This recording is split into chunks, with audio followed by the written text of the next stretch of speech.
Welcome to How Leaders Lead, where every week you get to listen in while I interview some of the very best leaders in the world. I break down the key learnings so that by the end of the episode, you'll have something simple you can apply as you develop into a better leader. That's what this podcast is all about. My guest today is Walter Driver, the co-CEO of Scopely, one of the fastest growing mobile-first video game companies in the world. In April 2023, they launched Monopoly Go, which has become the most downloaded game in the United States. They doubled their revenue, and then they were recently acquired for almost $5 billion. Now, if you're like me, you hear numbers like that, and you got to think, what in the heck are they doing to drive that kind of success? Where you're going to hear for yourself in this conversation. But Walter says one particular phrase that I just love, and I think it's a big factor in their success.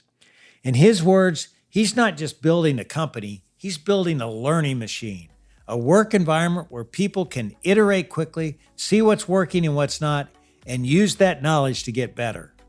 If you want to see how to build that kind of culture, keep listening. Here's my conversation with my good friend and soon to be yours, Walter Driver.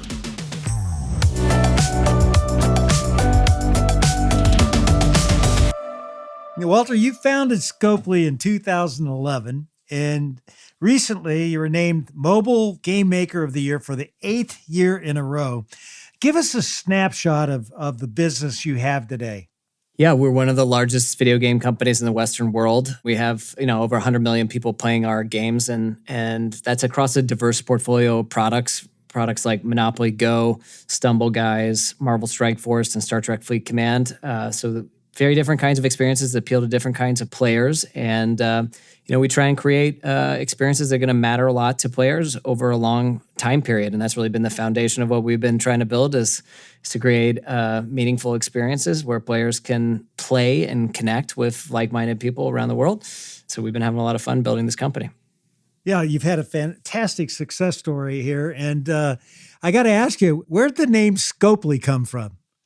I get that question a lot. To be honest, the domain name was available for $8 when I was starting the company. That was a key data point. But I think we made a list of names, and we wanted a name that didn't already mean something to someone that we could come to define. And so Scopely was a word that we thought could conjure some vague ideas that ultimately could come to be defined by what we did and what we built. I want to take you back before we get into, how you built this tremendous company. Tell us a childhood story that really has impacted the way how you lead. One story that comes to mind is, my parents were originally from Texas. I grew up in Atlanta, Georgia, and I played football growing up. And when I was 9 years old, I was playing in the under 10 league. So I was on the younger year of that. And I was the backup running back at the beginning of the season. And I got elevated to be the starting running back by the third game. And in practice that week, I took a helmet to the ankle and chipped part of the bone off my ankle. And so I had a broken ankle. I went to the doctor and they put an air cast on it. And I showed up for the game that weekend. And the coach said to my mom, there's no way your son's playing. He's got a broken ankle. And my mom said, "We're from Texas. He'll play." I think that was kind of having a mom that says, you can play with a broken ankle, not because she forced me to do things I didn't want to do. I wanted to play. I was excited about the opportunity, but she was an extreme competitor. And I think that sense of competition really shaped who I am as well. I got to ask you, were you into games when you were a kid? I was. I wasn't an extreme gamer by most definitions, but I love to play games, video games with my friends. And that was the main point of it for me was I didn't love to play video games alone. I loved the feeling of playing games together. And I think, our mission at Scopely is to inspire play every day because I think play is the foundation of how we form our first friendships and relationships on the playground when we're kids. And sometimes as adults, we lose touch with that sense of play. And the way that it helps us, build connections with new people. It's the most natural way to form a new relationship is to play together. And so it was really the social aspect of games as a kid that I really loved. And, I don't think my parents at the time thought that it would ever become a career for me and that time spent playing video games was probably not a great investment for my professional success, but it turned out to be a good one. So I know you know that I know your father very well. He's a good friend of mine, and I understand he's been your mentor, and you guys talk a lot, obviously, about a lot of things. Tell us a time when he gave you some advice that really has inspired the way how you think about leadership.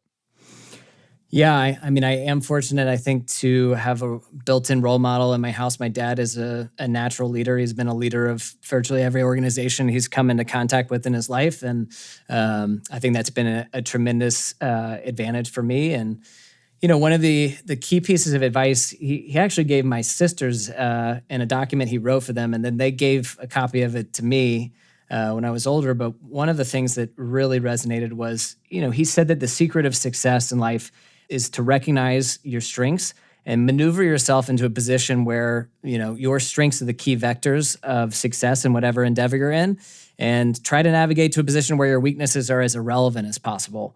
It sounds pretty basic, but it's hard to do. And I think that advice was really foundational to really the whole idea of Scopely, because a lot of my original inspiration for Scopely was figuring out, what it is that lights me up, what I do really well, and being hyper aware of all the things, the many, many more things that I don't do well, and trying to create an environment where, I could be professionally successful. I think a lot of people start companies because, they had a hard time finding a good mattress or whatever it is.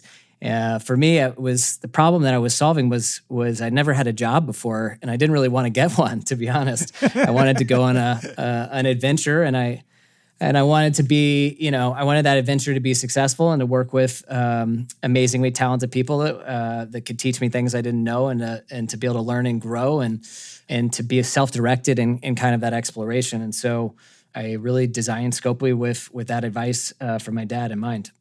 I understand you didn't pursue business or technology in college, but you graduated from Brown with a degree in English literature. How did that kind of formal education impact your leadership perspective?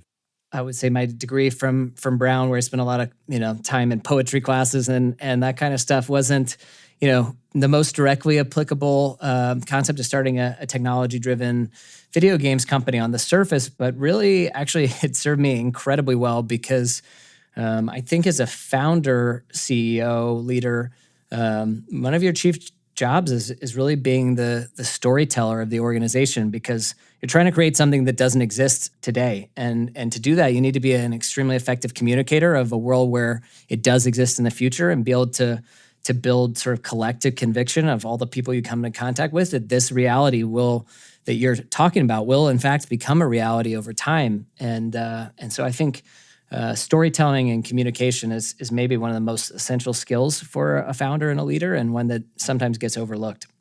Well, you're obviously a great storyteller, and I understand when you first moved to Los Angeles, you were actually pursuing a screenwriter career, and you actually had written a script that was getting some attention in Hollywood. Tell us about that. I did move to Los Angeles initially because I had a movie script that had gotten some attention from a production company, and I arrived in LA kind of, trying to figure out where that project was going, and also what I really wanted to do. And I pretty quickly realized that I do love being creative professionally, and I also have a strong business orientation. So I needed to be in an industry that can combine creativity and business.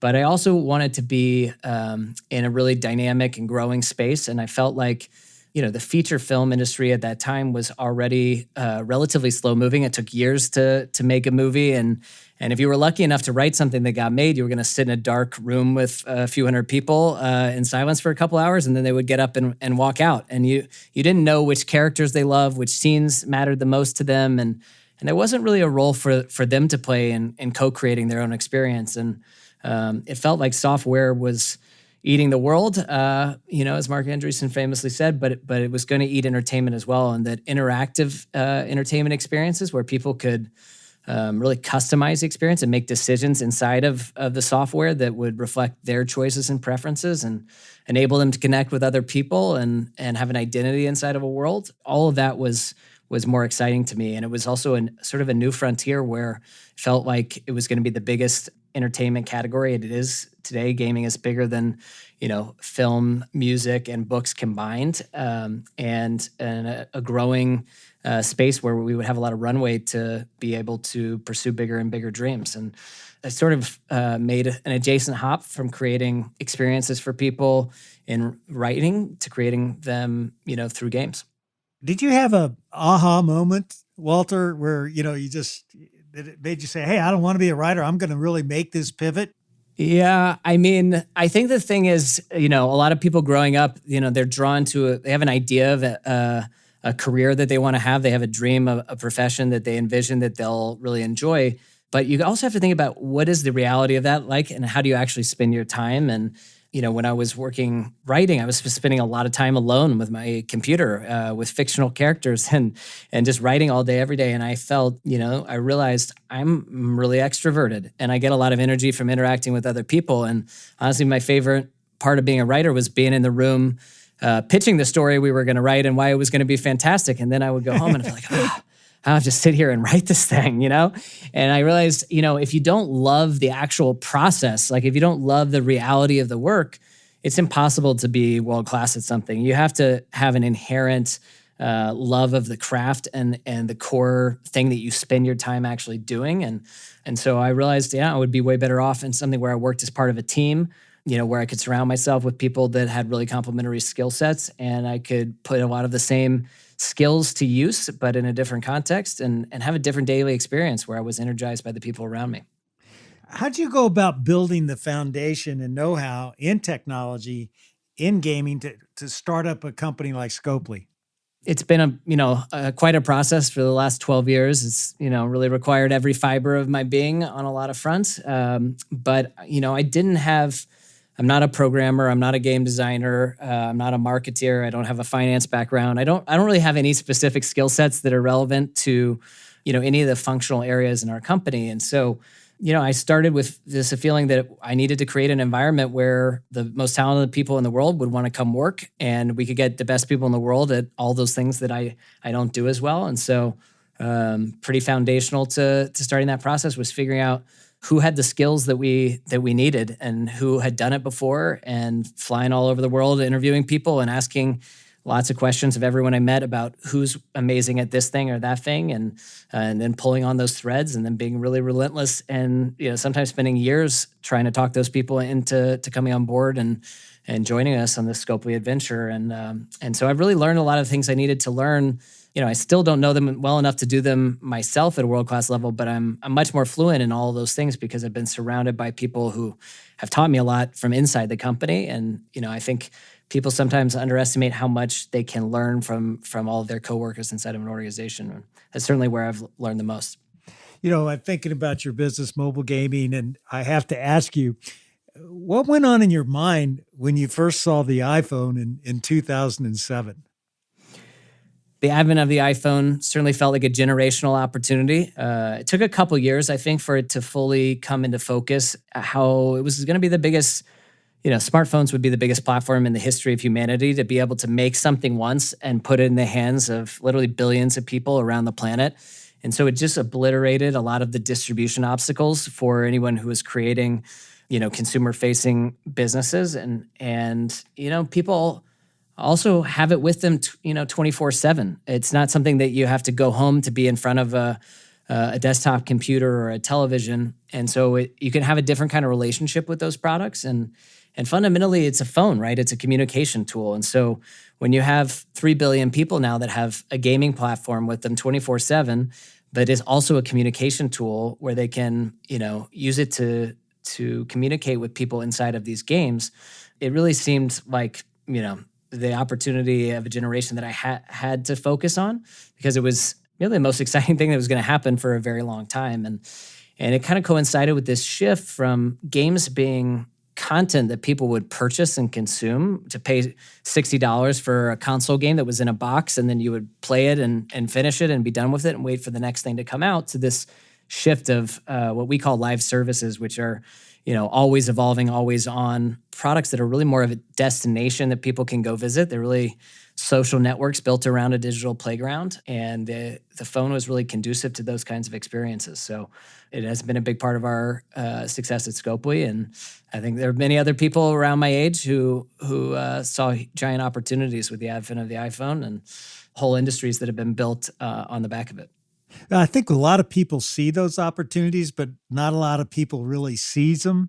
What is it about you and your DNA that really made you want to start and build your own company? To some extent, it was just an extreme, I guess, awareness of how my brain works. I had learned at a young age that I had, an extraordinary, I think, amount of persistence and ability to focus and work extremely hard. If I was working on something that was self-directed, that I was super interested in, and I had virtually no ability to focus or concentrate or apply any kind of consistent effort to something where I was told what to do. And so I felt like in order to be the best version of myself, I really needed to start something of my own. At the same time, I also realized that I needed to really complement my skill set with partners around me, and that it was going to be sort of critical, I guess, to create some magnetism around the organization that would sort of create a club that people want to be a member of. I mean, that's how I thought about it from the beginning. Was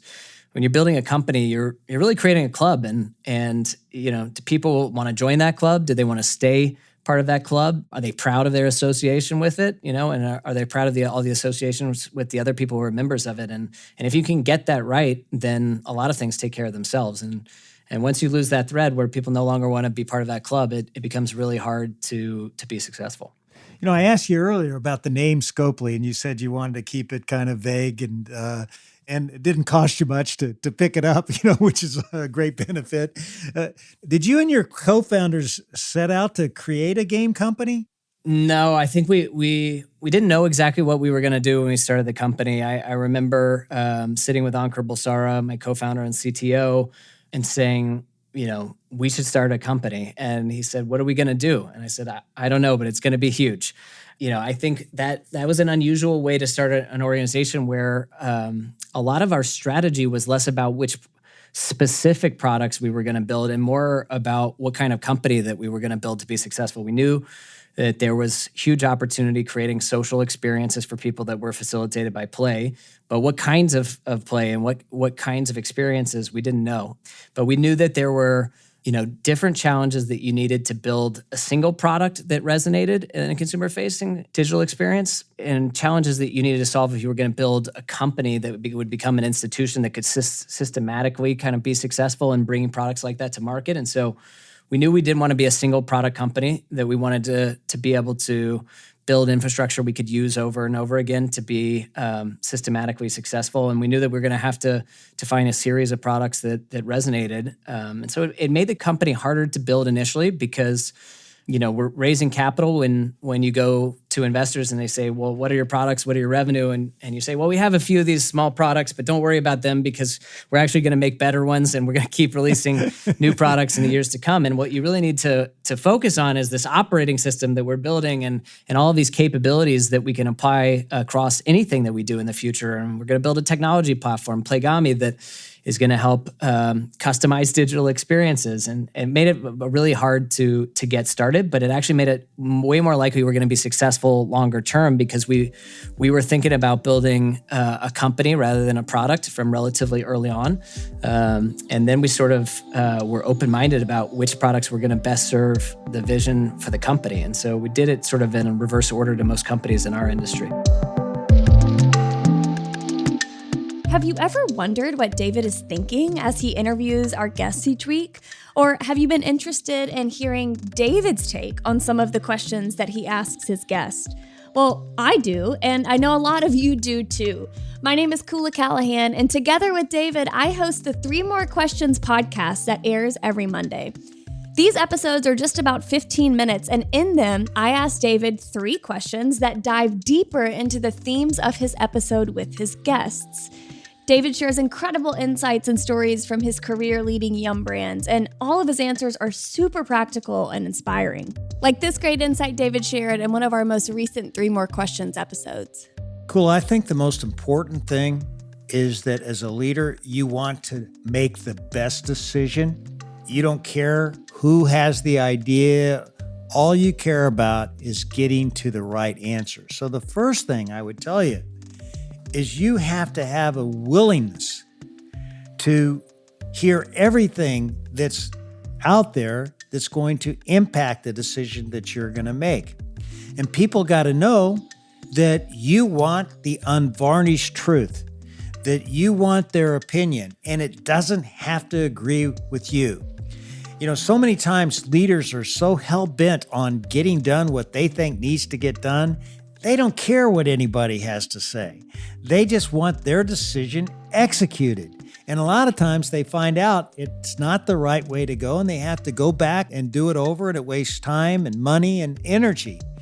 And that's why I really believe it's so important to have the mindset as the leader that you want to make the very best possible decision, and that you're going to talk to the people that need to be talked to get to that decision.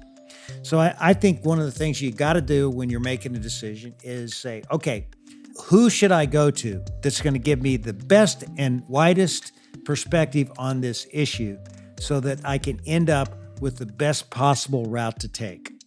Get the 3 More Questions podcast in your feed each Monday and dive even deeper into the episodes you know and love. Just subscribe to How Leaders Lead wherever you get your podcasts.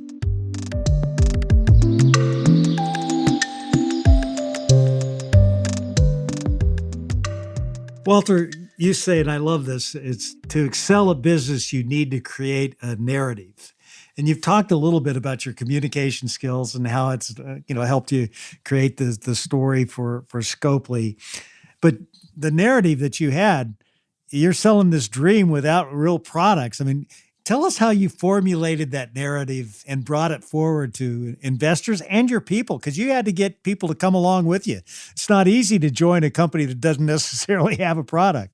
You know, I think when you're starting from zero and you aspire to build an institution that's around for 50 plus years, you have to do it one believer at a time.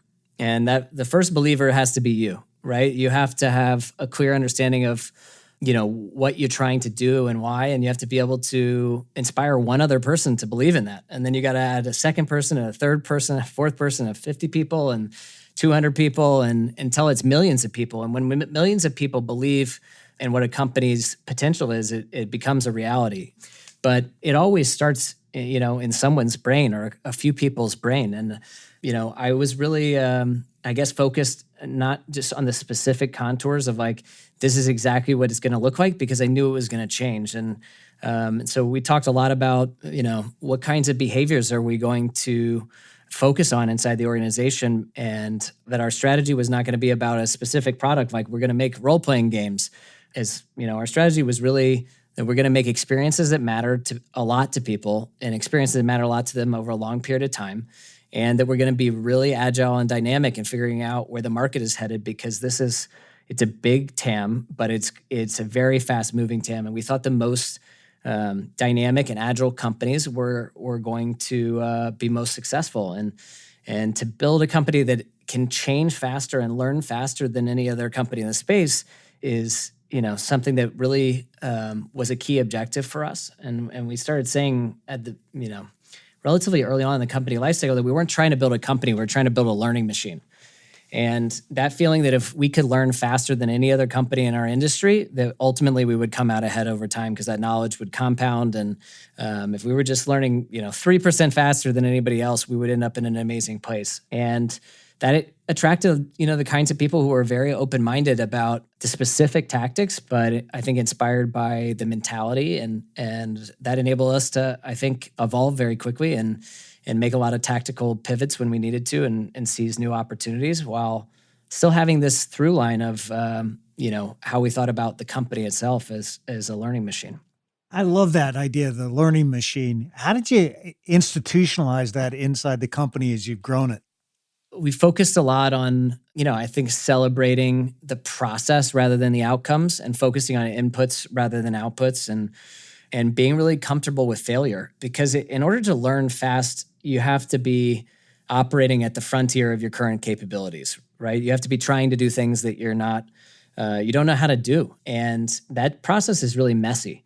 It involves failing a lot, and it also necessitates really rapid iteration. And so iterate to greatness is one of our 5 cultural tenets at Scopely that we've been talking about for a long time. And if you're willing to fail quickly and iterate relentlessly, those are the key ingredients for learning. And Winston Churchill famously said that success is going from failure to failure without loss of enthusiasm. And for me, that resonates as much as anything in a startup, because if you create a culture where people are hiding failure, or they're not comfortable with it, or they want to have a neat and tidy answer for everything they're doing, then you're going to end up doing things you already have done in the past. And you're not going to learn and grow at the rate you need to. And so you really just have to get people comfortable systematically with messiness, ambiguity, and uncertainty, and forward propulsion, because you got to move through those learnings as quickly as possible. One of the ways you've differentiated yourself, as I understand it, is you've created a studio ecosystem. Tell us about what it is and how you created it. Yeah. So, I mean, one of the things that was key to, I guess, our blueprint for an enduring company was that we were going to have different kinds of products. We were going to make products that were different genres of games that appealed to different demographics. And, to do that successfully, you need groups of people that are extremely passionate about those specific kinds of products and eat, breathe, and sleep MMO strategy games, or whatever the genre might be. And those people are different than the people who want to make word games.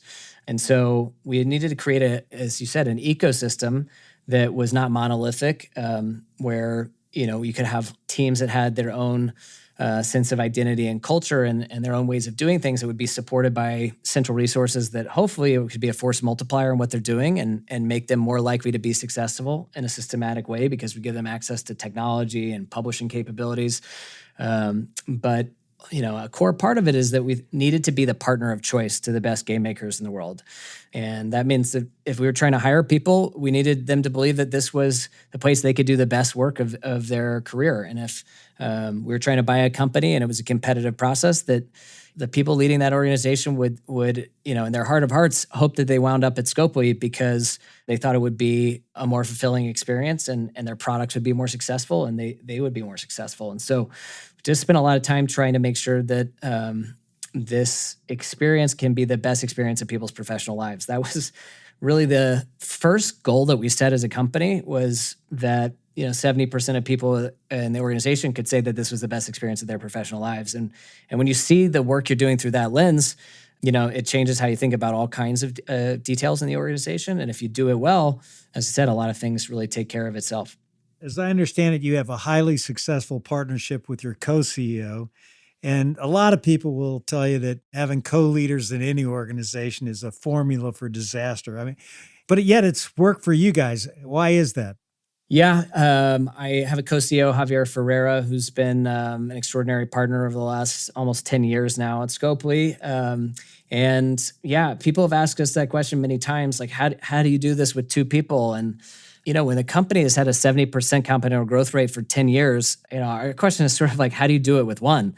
Because you can't be everywhere you need to be. You can't focus on everything that requires attention when you're maintaining everything you're currently doing and trying to create a future things that are going to propel next year and the year after that and the year after that's growth. And so we really believe that people make better decisions when there's a dialectic, when there's some discussion and debate. And pretty much every major decision that we've had over the last decade, we've discussed it and really stress tested it between us. And I think that's sharpened our respective thinking on everything that we're doing, and helped us fill in a lot of gaps in our own experience and our own blind spots. And so we tried to model that for the whole organization, and say that, one of the most important aspects of being a leader is, especially as a company becomes more successful, is really managing your ego and negating that wherever possible. Because when you start actually getting positive feedback from what the company's doing externally, you can, start to feel somehow self-important. But that sense of ego, it's a massive inhibitor for the organization, because it creates separation from all your key partners that you need to be relentlessly in relationship with. You need to be in sync with all of them. It makes you afraid to make mistakes.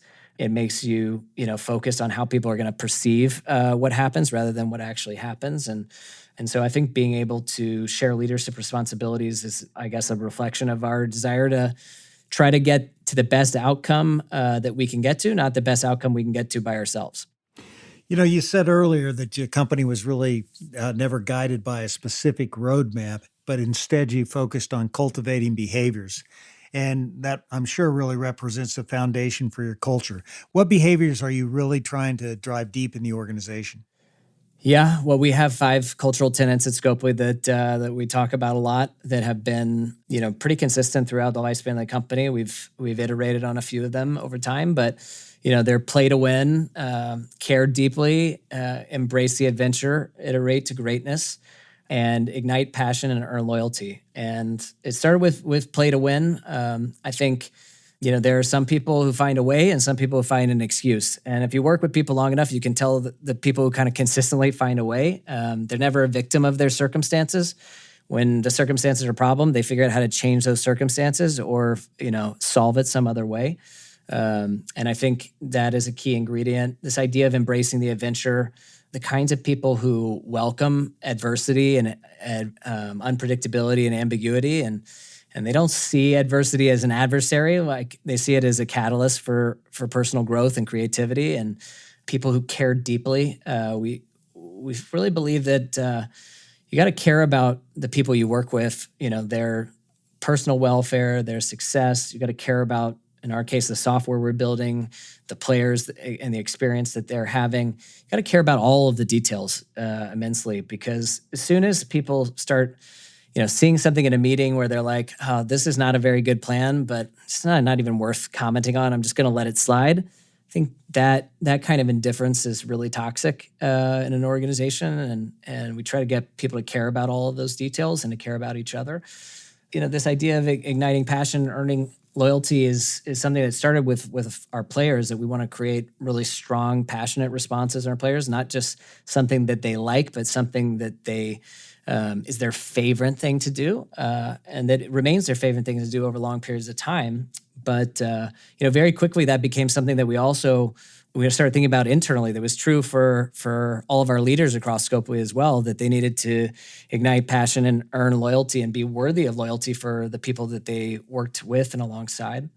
And we talked about this iterate to greatness concept, which really propels a learning machine. But I would say the crux of that is we've found that a lot of people, they complete a task and they want to check the box and say, this task is done. We have a plan. And, it's sort of the last 10% in our industry, at least, when you think that you're done going another 3 rounds of iteration, that's actually 90% of where the success is. And so some people just want to be done with it, and some people are willing to, have the meeting run over, come back and follow up next week and push it further and listen to feedback. And I think that orientation of like, it's not good enough until we've done multiple more passes past the point that we thought it was good enough has been really instrumental in whatever success we've had to date. Tell us a story when you iterated for greatness, where maybe you started out with something that looked like it wasn't going to make it, but you end up with something that truly is great. Yeah. I mean, one great example of iterate to greatness in action is in April of this year, we launched Monopoly Go, which is one of the largest mobile game launches of all time. It has been a massive success and a transformational product for the company. From the outside, it looks like an overnight success where, 60 days after launch, it's the top grossing game in America and the most downloaded game in the United States. And, behind the scenes, it was a different story. It was a story of failure and persistence, and really like one ongoing struggle and from one failure to the next for 7 years. And so we originally had a partnership with Hasbro and decided to make this game Monopoly Go, and brought in some people we really believed in who had a passion for bringing that to life. And the first approach they had to the product, we tested it in a few countries, and it looked like it was going to be reasonably successful, but not as successful as we thought it could be, and not as successful as the core team who was responsible for it thought it could be. And we made a really difficult decision to go back to the drawing board and redesign the core game loop and, pursue a more uncertain outcome. And then we actually made several acquisitions of teams that we added to the core team and kept trying to find the alchemy of the right skill sets and people, and continued to invest in it. And we invested because we like to follow teams that have passion and teams that are iterating and evolving their approach rapidly. And this team was. And any sane sort of CFO would have probably killed this project a long time ago because it was wildly, over budget and wildly late. And it's been the most successful thing the company's ever done. And so it's sort of counterintuitive, but things that appear like they're going well early are often things that are familiar and have smaller upside than things that might be more transformative and have higher ceilings. Those things often take longer to mature and come into focus and require more patience and more iteration. And so I think you have to be really patient with the results and impatient with the rate of learning and the velocity that you're making towards that outcome. But you've got to be willing to go through some messiness if you're going to try to do something you've never done before.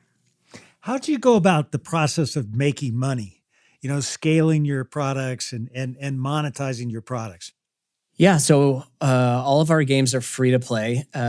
We believe that we're trying to create experiences that matter to the most people possible. So we don't want to create barriers for people to engage with those experiences. And we want to give them opportunities to invest in enhancing that experience in a way that is pertinent to their interest. And so, for the most part, people buy virtual currency inside of those games, and then they use that virtual currency around all kinds of ways to customize their experience and enhance it. And it varies, both across products, but also by player. And I think, one of the key elements of our, business strategy is that, people like to have discretion over how they invest. When you have agency and choice, it becomes a reflection of who you are and your own unique identity and your own preferences versus when you're charged something like a flat rate. If we just said there's a free version, there's a premium version, and for $12 a month, and everyone gets the same premium version, that premium version isn't really a reflection of your personal taste and who you are. And the way you get charged for that, it sort of happens to you. Like you get a bill every month and it's coming at you rather than saying, I'm opting in to make this purchase right now because I feel, like it's a worthwhile purchase to make. And we have to earn, the desire for people to purchase over and over again. Every time it's got to be worthwhile because if they didn't feel satisfied the last time they spent money on one of our games, they never have to do it again. So I think that creates a nice forcing function to make sure that the value that people are getting from investing money in those experiences is worthwhile, because if it's not, they stop doing it very quickly and it becomes very clear that it's not going to be a successful product. You've developed these great partner relationships with IP holders like Mattel, Marvel, Disney, Warner Brothers, and it's basically a who's who list. It goes on and on. How did you lead on this front? Because obviously, everybody'd like to partner with these people, but they're partnering with Scopely. Yeah, we've had really phenomenal partnerships with a lot of the companies that you mentioned, and it started early in the company life cycle. We believe that people cared about a lot of these brands and these worlds, but creating an immersive digital experience where people could come spend time in the world of Wheel of Fortune or The Walking Dead in the early days of the company was creating that world was challenging for the people who own those IPs. It's a very different skill set.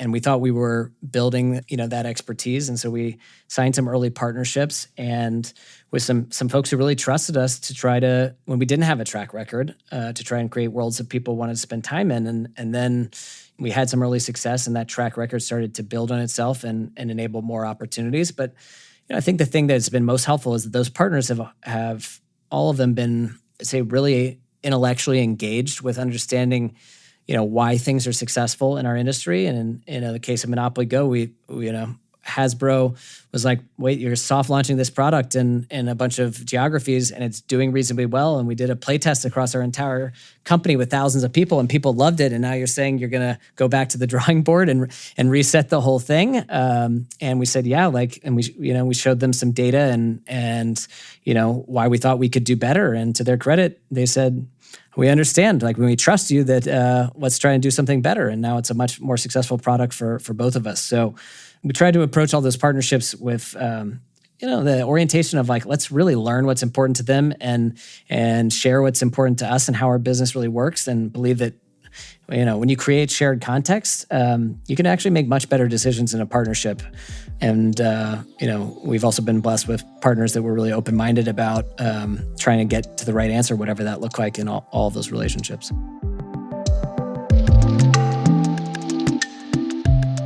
We'll be back with the rest of my conversation with Walter Driver in just a moment.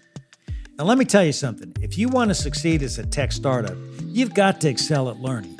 Like Walter points out, that means you've got to get good at understanding data.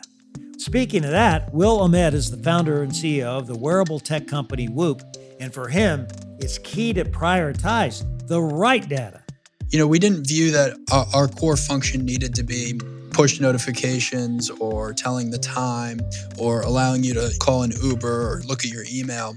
But we did view that the core use case for Whoop was to improve health and to do that in a world-class way better than anyone else. That meant the most accurate product, the best coaching, the best interface. And by focusing on those areas, it led us down a much more minimalistic, I would say, design for our hardware. And that's, I think, been really good to us. At the end of the day, I think people will evaluate whether they should wear Whoop or not purely through a lens of health. And today, we're proud to say that if you've been on Whoop for a year, you have a lower resting heart rate, you have a higher heart rate variability, you're getting more sleep. So we're actually changing behavior and improving health. It's so easy to get head faked by all the data and feedback that you hear, but effective leaders know what to pay attention to in order to make the best decisions. Go back and listen to my entire conversation with Will, episode 64, here on How Leaders Lead.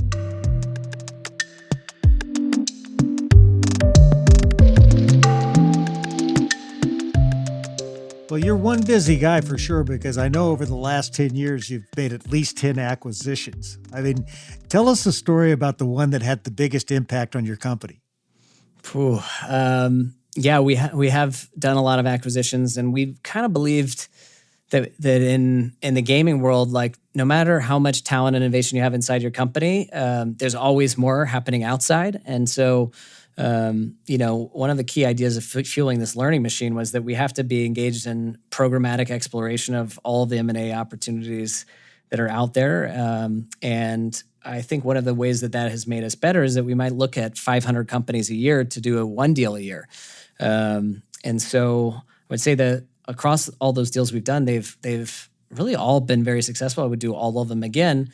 But we got very close to doing some deals that would have not been so successful and might have torpedoed the company entirely. And so our sort of anti-portfolio of deals that we thought about seriously and didn't do, is pretty terrifying. But I believe that building that muscle of looking at lots of stuff and engaging with a lot of curiosity to understand these teams, what they care about, why they've been successful, where they're going, it makes you a lot more sophisticated in terms of what you're looking for. It's sort of like being a baseball player who gets to watch 100 pitches go by before you even start your at bat, and you're just much more prepared to know what you're looking for. And we've made a bunch of these acquisitions, and I think the best thing I could say about all of them is that we've had a lot of leaders of those companies we bought who also have engaged in a really open exploration of what's important to them and what's important to us, and how do we build a successful partnership. And that requires, a lot of iteration and really making what's important to your partner important to you.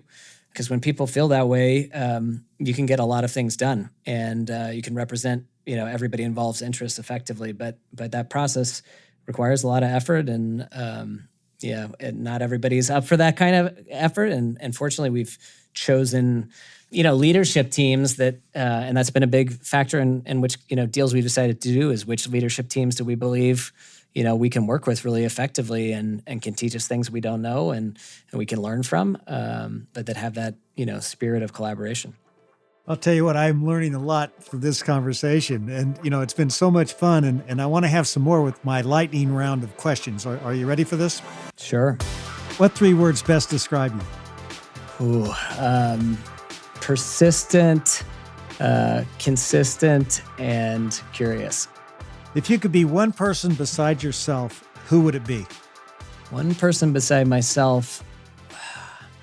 This is kind of a strange answer, but I would say one of my kids. There is this stage where they're so full of wonder and everything is brand new for them. It looks awesome. It looks like they're having a blast all the time, and I love them so much that if I could spend a day as them, I feel like I might understand them better and understand what it's like to be them, and that might help me in some way. Okay. Your biggest pet peeve? Yeah, I mean, my biggest pet peeve is people who accept things the way they are without even a basic questioning of it. When people say, this is the way it is or the way it's always been done, I have a very strong allergic reaction to that orientation. The book that every entrepreneur should read.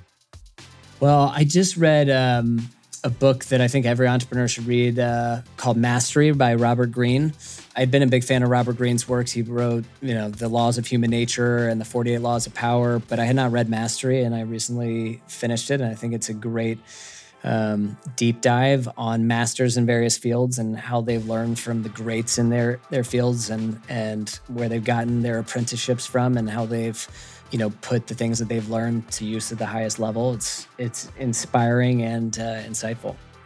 What's something about you few people would know? What's something about me few people would know? I've never had soup in my life. I'm not into it. I don't want to eat liquid food. I like solid food. And soup is not for me. So I've done a life without soup. If I turned on the radio in your car, what would we hear? Well, I have 3 small children. And so they are actually pretty obsessed with the soundtrack to Hamilton right now. It's just unusual for toddlers, but they got really into the founding fathers, and they request Hamilton soundtrack pretty much every time we're in the car. You've got your toddlers. I've got my grandkids, and the same goes for them too. I think it's really popular for them for sure. All right, that's the end of the lightning round. Thank you very much for doing that, Walter. And I just got a couple more questions for you. Recently, you just sold your company to Savvy Games Group for almost $5 billion. So congratulations again. That's fantastic. Hey, could you talk just a little bit about how you picked your partner? Yeah, we recently completed this transaction with Savvy that closed just 2 months ago. And throughout the history of Scopely, we've been approached by a number of parties that were interested in a strategic relationship. And as we scaled, we also started thinking about the public markets. And we were really struggling, I think, in some of those conversations to envision a world where the future potential of the business was more exciting than it was, as a standalone path. And so we, didn't engage in any of those transactions because I couldn't imagine a world where I was more excited about the future post-transaction than I was before. And when we met Brian Ward, the CEO of Savvy, a couple of things came through. One, they had a real sense of ambition. They were interested in becoming the number one company in gaming by far, he said. And that was pretty exciting for a company that was only 2 years old and was just getting started. They had really long-term orientation. They were saying what's possible over the next, 10 years. So the opportunity to be aligned with somebody, a group that had a great deal of ambition and was really had a long-term orientation, that was exciting. I could imagine a world where Scopely could achieve things we couldn't have done on our own. We might have access to more capital to continue to do more M&A, which has been very successful for us so far. But now we might be able to do it on a larger scale. And so that's why we did the deal. We thought, our future potential might be greater than our, if we didn't do it. And so far it's been a great relationship and it's off to a good start. And I think it's been helpful for sure to have been on the other side of 10 M&A deals and been through that process a number of times. Because you gotta front load a lot of effort on both sides to really understand each other and try and form a foundation where you can meet whatever adversity and challenges you'll face from a position of common understanding and shared objectives. And so far, so good. You've said that the more you believe you're a visionary, and obviously you could be a visionary. I mean, there are not many successful founders like yourself in this world. But you've said the more you believe you're a visionary, the more you could miss opportunities. Explain. Yeah, I mean, I don't know. I'm not very bullish on the concept of a visionary. I think vision is collective, and creativity and insights come from synthesizing lots of information that's usually out in the world. And so, to the extent that you feel like your vision is somehow predestined to lead to greatness, I think it makes you less receptive to the massive amounts of information that you're getting all the time about, what the vision should be. And so I think being really open to new information and aggressively seeking it out is a key part of continuously curating and refining the vision and making sure that there's room in whatever the vision of the company is for lots of people to contribute to it. Because if it's your vision alone, it's really hard to execute on a vision by yourself. But when a lot of people feel like it's their vision and they've had a chance to shape and contribute to that vision, suddenly you have lots of people who have a shared vision, and it feels like it really belongs to a lot of people, and that creates a much deeper sense of ownership. So I'm less bullish on the solitary founder with a great vision as I am as an amazing team and a great culture where a lot of people can participate and that vision can evolve as it needs to be successful. Going forward, Walter, what do you see as your unfinished business? Well, the business is always unfinished. I have always described Scopely as an adventure with no destination in mind. It's a process of becoming, and I do it because I like to learn and grow as fast as I can, and to challenge myself, and to do it alongside people that I respect and admire, and to belong to something larger than myself. And that is, what I hope we can kind of keep continuing in the next decade. We've had a really huge explosion in our audience over the last 10 year. We've 10x'd the amount of players that are playing our games every month. And that really excites me. The chance to make products that are not just some people's favorite thing to do, but that really, shape the culture and achieve a different degree of familiarity to large amounts of people, but still have that, intense resonance with the people who love it most, and that still lasts for a long time. I think, our ambition to create things that, have really broad appeal continues to grow with the scale of our audience. And yeah, I guess I also look forward to, seeing what everybody who comes to work at Scopely is capable of. I mean, as a company scales, it increasingly becomes more about being surprised by the innovation and the determination of people across the organization that is about what you personally are making happen. And I find, there's nothing that excites me more than being surprised by something amazing that's happening at the company. And when you feel like, man, I never would have thought of this, or I never would have thought this would be successful, and here somebody's taken some initiative and driven some innovation, and I find that super energizing. When you're an entrepreneur like yourself, it's 24/7, it seems like. How do you make your relationship at home work, and how do you view that as a role as a leader? Yeah, it's a great question, and one that I think people don't talk about enough. People just talk about the version of yourself that shows up once you get to the office, and that version of yourself is predicated on a lot of things going right, outside the office at home. And I've been married to my wife Kate for almost 10 years now, and which is basically the entire Scopely story. And so she's seen it all. But in order to be able to perform your best at work, like, you have to be in relationship and in sync on the home front. When you're going through turmoil and you feel disconnected, or something is off in your relationship at home, it's really hard to bring your best self to work. And so I would encourage all entrepreneurs and leaders to make sure that they're keeping their primary relationships at the forefront of what they're doing, not just because it makes them better at work, but because ultimately that the quality of your primary relationships determines a lot of the quality of your life. I would say that nobody does this who's married, builds a company without a ton of support and understanding, and somebody else holding down all kinds of other things in their life. It really does take teamwork to make the dream work. And I've been really fortunate that I've had a partner that's helped me, be able to pursue my dreams at work while still pursuing the dreams I had for, having a great marriage and having amazing kids and doing it all while she was building her own business. So yeah, I've been very fortunate, and would encourage everybody to invest in their primary relationships. Last question, Walter. What's the best piece of advice you can give an aspiring leader? I think the most important thing for someone who's, I give this advice to somebody who's started something from zero versus somebody who's, doing a turnaround of a Fortune 50 company. I think learning how, to manage your own inner world and the state you're in is a dramatically underrated capability, because building a company is really It's stressful, it's challenging, it can produce a lot of anxiety and uncertainty. But what the organization needs, if you're trying to create something that didn't exist before, is emotional consistency.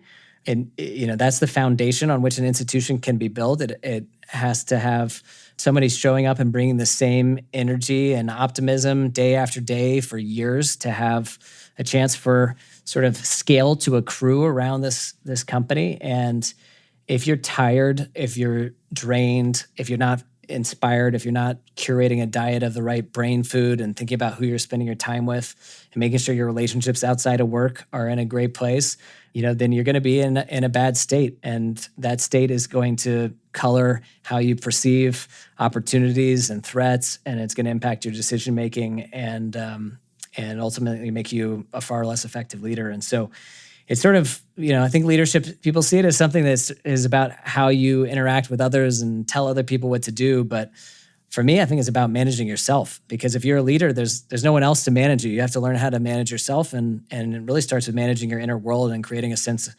of calm determination, because I think a calm mind is the greatest weapon a leader can have. Well, Walter, I had a lot of fun doing my research for this podcast, and I knew I was going to really enjoy this conversation, and I have. Congratulations on all your success. And for you, I know the best is yet to come. I mean, I just love the approach that you're taking to build your company. Well, thanks for having me, David. I had a lot of fun as well, and I'm a big fan of your podcast, and look forward to listening to many more episodes in the future. Keep doing what you're doing. Thank you. I appreciate it.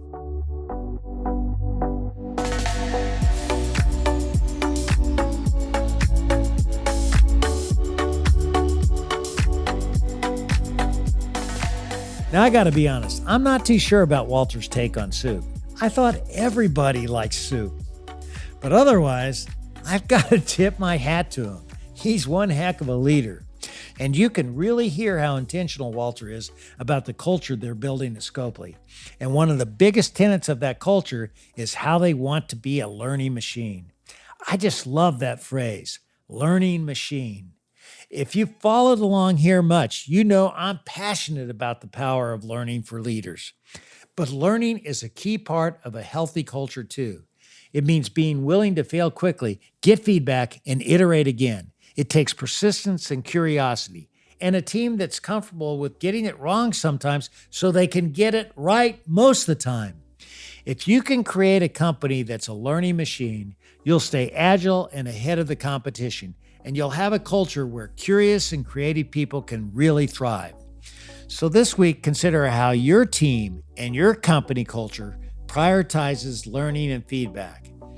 Then just go look for one opportunity you have to get better at it.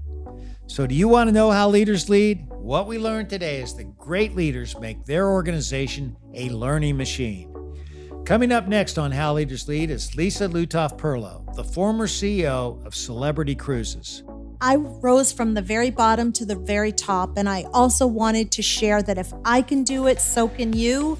You just need to just be purposeful about it and think about what you want, and don't take no for an answer. Just keep going as far as you can go. So be sure to come back next week to hear our entire conversation. Thanks again for tuning in to another episode of How Leaders Lead, where every Thursday you get to listen in while I interview some of the very best leaders in the world. I make it a point to give you something simple on each episode that you can apply to your business so that you will become the best leader you can be.